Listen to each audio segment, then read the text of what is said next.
अध्यक्ष और सांसद दिलीप घोष बर्नपुर के बस स्टैंड चाय पर चर्चा के दौरान पहुंचे। इस दौरान उन्होंने कई बातें भारतीय जनता पार्टी के सदस्यों से की और इसके साथ ही मीडिया से मुखातिब होते हुए उन्होंने पश्चिम बंगाल राज्य सरकार पर जमकर प्रहार किया। इस दौरान उन्होंने कहा कि पश्चिम बंगाल में कानून व्यवस्था पूरी तरह से खत्म हो चुकी है, हत्याएं हो रही हैं, गुंडागर्दी बढ़ती जा रही है, लेकिन राज्य सरकार इस पर मौन धारण किए हुए है।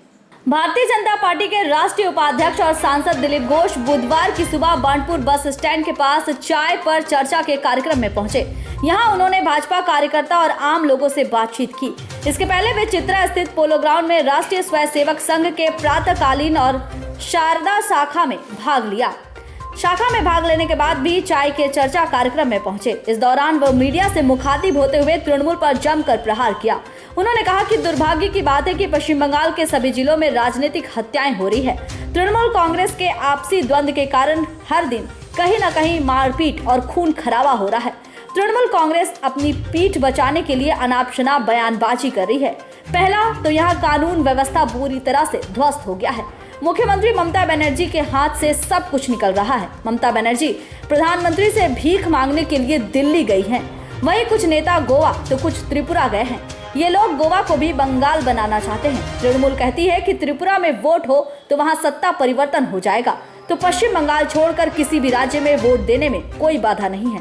केवल बंगाल में ही वोट देने में बाधा उत्पन्न होती है, मारपीट और हत्याएं होती है। पिछले बार 5 विधानसभा का चुनाव हुआ। पश्चिम बंगाल को छोड़कर सभी जगह मतदान शांतिपूर्ण ही रहा, सरकार भी बनी। केवल बंगाल में ही अशांति रहा। अभी हत्या के मामले में तृणमूल कांग्रेस सीबीआई से जांच कराने की मांग कर रही है। यहाँ की पुलिस पर किसी को विश्वास नहीं रह गया है। मतदान के बाद 60 भाजपा कार्यकर्ताओं की हत्या हुई है। इसे लेकर सुप्रीम कोर्ट ने सीबीआई को जांच करने के लिए कहा है। सुप्रीम कोर्ट भी राज्य पुलिस पर विश्वास नहीं करते हुए सीबीआई को अपने साथ केंद्रीय औद्योगिक सुरक्षा बल के जवानों को ले जाने को कहा है। दिलीप घोष ने टीएमसी द्वारा त्रिपुरा चुनाव को रोकने के लिए सुप्रीम कोर्ट जाने के मुद्दे पर कहा कि अभी वे सुप्रीम कोर्ट गए हैं, बाद में संयुक्त राष्ट्र संघ भी जा सकते हैं, लेकिन ये त्रिपुरा में अपना उम्मीदवार नहीं दे पा रहे हैं, तो ये प्रचार क्या करेंगे। वहां जनता निर्विरोध भाजपा को उम्मीदवार चुन रही है। इससे टीएमसी बौखला गई है। पहले अपना उम्मीदवार दे, इसके बाद ही कहीं जाए।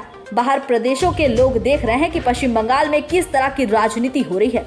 उन्होंने कहा कि निगम और निकाय चुनाव के मुद्दे पर हम लोग चाहते हैं कि यहाँ सभी निगम और निकाय का चुनाव एक साथ हो। इस मौके पर आसनसोल दक्षिण विधानसभा की विधायक अग्निमित्रा पाल, प्रदेश नेता पवन कुमार सिंह, जिला के संयोजक शिवराम बर्मन, परिमल पाल, दिलीप दे, मोहन हेला उपस्थित थे।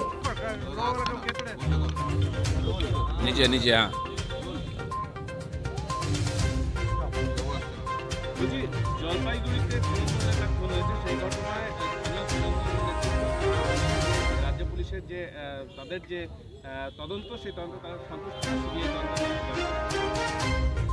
দেখুন, কত দুর্ভাগ্যের ব্যাপার, সমস্ত জেলাতে রাজনৈতিক খুন হচ্ছে। এখন রাজনৈতিক নেতারা টিএমসির গোষ্ঠী কন্দলে খুন হচ্ছে। তারা নিজের পিঠ বাঁচাবার জন্য একটু আলতু ফালতু বলে দিচ্ছে। হাওড়ায় হয়েছে, জলপাইগুড়ি হলো, ক্যানিং হলো, মুর্শিদাবাদ হলো, রোজ হচ্ছে। তা একটা হচ্ছে আইন শৃঙ্খলা বলে কিছু নেই, দ্বিতীয় হচ্ছে যে পুলিশের উপর লোকের ভরসাও নেই। আজ আমরা বলতাম এখানে যে সিবিআই ইনকোয়ারি হোক, এবং আমরা কোর্টে গিয়ে আমাদের ভোট পরবর্তী হিংসায় যে প্রায় 60 জন মারা গেছেন তার জন্য তদন্ত কোর্ট নির্দেশ দিয়েছেন। আজকে টিএমসির ভিতর থেকে আওয়াজ আসছে, কারণ টিএমসি সরকার এবং পুলিশের উপরে তাদের নিজের লোকেদের ভরসা নেই। কোর্ট এখানকার পুলিশকেও ভরসা করে না, তদন্ততে বলছে সিআইএসএফ নিয়ে যাও। এই একটা ভয়ঙ্কর পরিস্থিতিতে আমরা এগোচ্ছি। আর মুখ্যমন্ত্রী ভিক্ষা চাইতে দিল্লি গেছেন, কেউ গেছে ত্রিপুরাতে, কেউ গোয়াতে। পশ্চিমবঙ্গের মানুষের কী হবে? যারা এটাকে গোয়া বানাতে চাইছেন, গোয়াকে বাংলা বানাতে যাচ্ছেন।